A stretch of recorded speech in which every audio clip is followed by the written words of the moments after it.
The U.S. will take over the Gaza Strip. From now on, women's sports will be only for women. As President Trump nears a month in office, his landmark executive orders continue to make headlines. The U.S. president seemed to go frenzied against all odds. As if deportations of illegal migrants were not enough, his statement on the Gaza takeover brought shockwaves to the world. Meanwhile, tariff bombs on Canada and Mexico almost rocked the two states.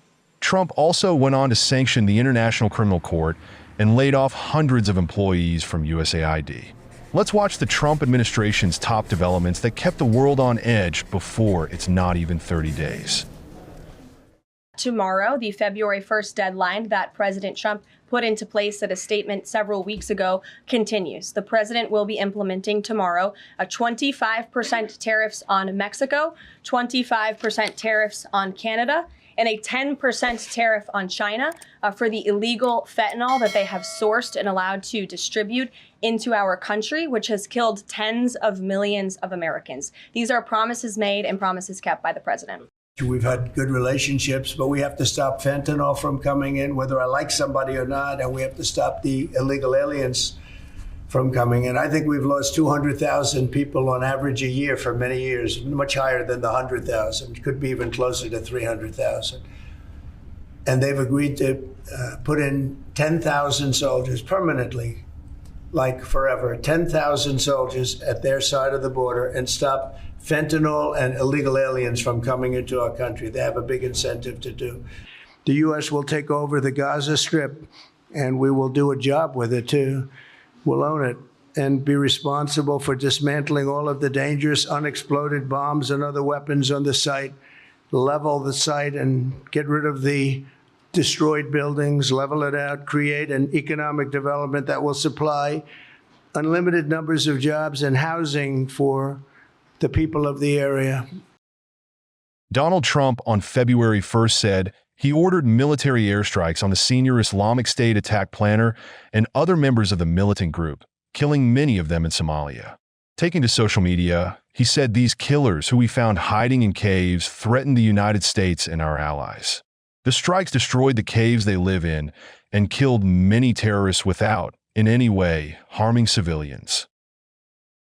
In light of numerous actions taken by a number of bodies of the United Nations, which exhibit a deep anti-American bias, we have an executive order prepared for your attention that would withdraw the United States from the UN Human Rights Council, would withdraw the United States from the UNRWA, which is a refugee organization, and would also review American involvement in UNESCO, which has also exhibited anti-American bias. More generally, the executive order calls for a review of American involvement and funding in the UN in light of the wild disparities in levels of funding among different countries that, as you've expressed previously, is deeply unfair to the United States. So I've always felt that the UN has tremendous potential. It's not living up to that potential right now. It really isn't, hasn't for a long time. It has, there are great hopes for it, but it's not being well run, to be honest, and they're not doing the job. A lot of these conflicts that we're working on should be settled, or at least we should have some help in settling them. We never seem to get help. That should be the primary purpose of the UN, the United Nations. And again, it's got great potential, and based on the potential, we'll continue to go along with it, but they got to get their act together.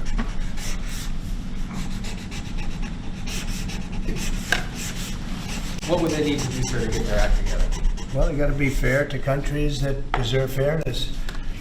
They have some countries, as you know, that are outliers, that are very bad, and they're being almost preferred as countries to those that do their job and are doing a good job. And they have to really, they're going to end up losing, a lot of countries are going to end up losing their credibility like other organizations, and then they're going to be nothing.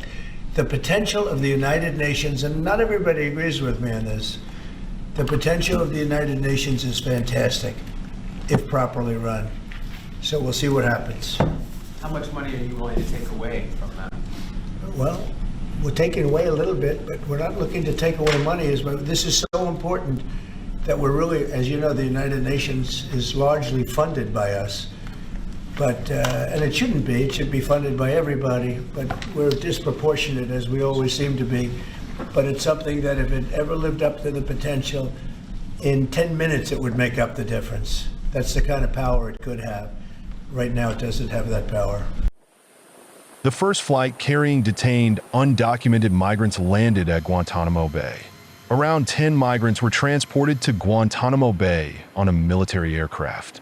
The Trump administration stated that the flight carried alleged members of the Venezuelan gang Tren de Aragua, but did not disclose specific charges or convictions. Critics argue that deporting migrants to Guantanamo may be illegal and could limit detainees' access to legal representation. Under the Trump administration, we will defend the proud tradition of female athletes, and we will not allow men to beat up, injure, and cheat our women and our girls. From now on, women's sports will be only for women.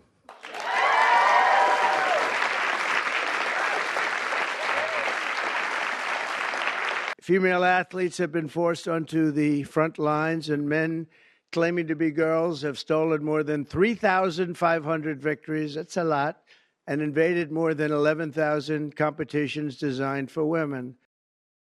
U.S. government ships can now use the Panama Canal for free. That was according to the State Department on February 5th.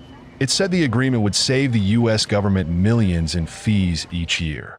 There was no immediate comment on the claim from the Panama Canal Authority. But the news comes with the waterway becoming a focal point for Donald Trump's new administration. The Trump administration plans to keep fewer than 300 USAID staff out of over 10,000 worldwide, according to Reuters sources. The sources said only 294 agency staff would keep their jobs. The USAID website stated that as of midnight on Friday, all direct hires will be on leave except for key personnel and critical programs. Hundreds of internal contractors have been laid off, and life-saving programs around the globe have been left in limbo. The United States President Donald Trump is considering merging the U.S. Agency for International Development with the State Department to boost its efficiency and ensure that its spending is in line with his administration's agenda, a senior White House official said. President Trump has entrusted Elon Musk to oversee the efficiency of this agency, said the official, speaking on the condition of anonymity. He added that there were discussions about sending a notification to the U.S. Congress to inform lawmakers of the administration's plans. USAID's acting director, Marco Rubio, said that it is going to end when talking about its shutdown. I'm the acting director of USAID. I've delegated that authority to someone, but I stay in touch with him. And so the functions of USAID, there are a lot of functions of USAID that are going to continue, that are going to be part of American foreign policy, but it has to be aligned with American foreign policy. And this is not my frustration. This frustration has existed now for almost a quarter century, and multiple administrations that have gone through this challenge. It's going to stop and it's going to end. Amid the all-round crackdown against possible threats to the United States and its allies, President Donald Trump on February 6th authorized economic and travel sanctions on the International Criminal Court. The sanctions would target the people who work on International Criminal Court investigations of American citizens or U.S. allies such as Israel. The move coincides with a visit to Washington by Israel's Prime Minister Benjamin Netanyahu, who, along with his former defense minister and a leader of the Palestinian militant group Hamas, is wanted by the ICC over the war in the Gaza Strip. The International Criminal Court issued arrest warrants in November 2024 for Israeli Prime Minister Benjamin Netanyahu and his former defense chief, as well as a Hamas leader, Ibrahim al-Masri, for alleged war crimes and crimes against humanity in the Gaza conflict. Taking to social media, United President Donald Trump said that there was no need for Joe Biden to continue receiving access to classified information, and therefore his security clearances were immediately revoked and his daily intelligence briefings were stopped. Trump said he set this precedent in 2021 when he instructed the intelligence community, IC, to stop the 45th President of the United States from accessing details on national security, a courtesy provided to former presidents.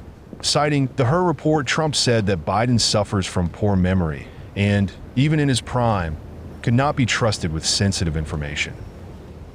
Have Have you directed Elon Musk to review Pentagon spending, given it's the biggest discretionary spending Yes, I in the have federal Pentagon, education, just about everything. We're going to go through everything, just as it was so bad with what we just went through with this horrible situation we just went through. And I guess 97% of the people have been dismissed. It was very, very unfortunate. You're not going to find anything like that, but you're going to find a lot. And I've instructed him to go check out education, to check out the Pentagon, which is the military. And, sadly, you'll find some things that are pretty bad. But I don't think proportionally you're going to see anything like we just saw. Your FBI has turned over a list to the Justice Department of the FBI agents who worked on the January 6 rioters cases. Are you planning to fire the FBI agents who worked on those investigations? No, but I'll fire some of them because some of them were corrupt. I have no doubt about that. I got to know a lot about that business, that world. I got to know a lot about that world, that we had some corrupt agents, and those people are gone, or they will be gone, and it'll be done quickly and very surgically.